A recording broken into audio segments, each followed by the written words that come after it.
大家好，我是静。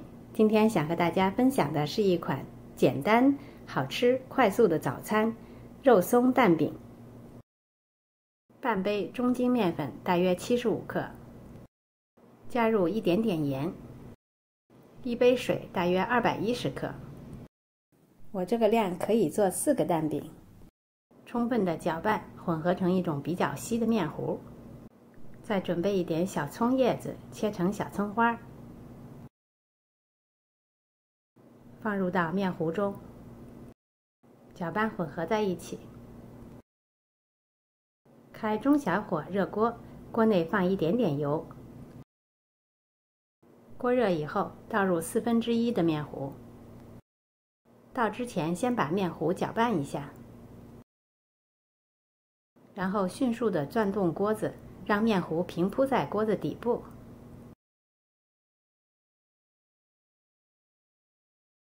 待面糊变色以后，打入1个鸡蛋，然后用铲子打散铺开。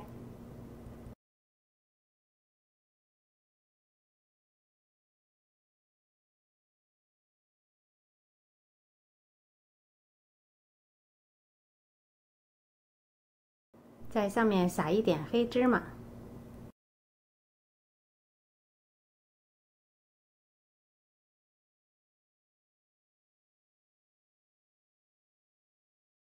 中小火稍微烙一会儿，待饼的底部微微发黄，蛋液基本凝固的时候，翻一个面。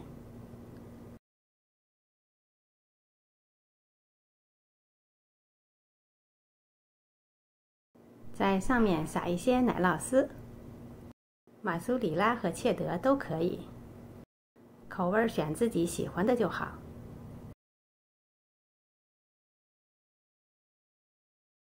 然后在上面再放一把肉松，肉松的多少也根据自己的喜好而定。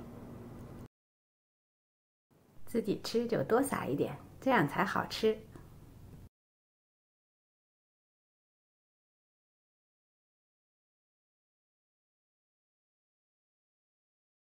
然后从一边卷起来，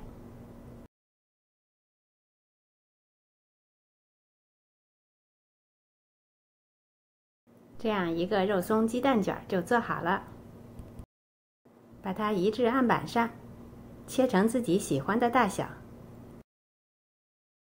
码在盘子里就可以开吃啦。可以直接吃，也可以蘸一些你喜欢的酱。我今天用的是西红柿酱。这个肉松蛋卷真的是特别好吃，你们也试试吧。今天的视频就到这里了，谢谢您的收看。如果喜欢我的视频，就点击订阅关注我吧。我们下次再见。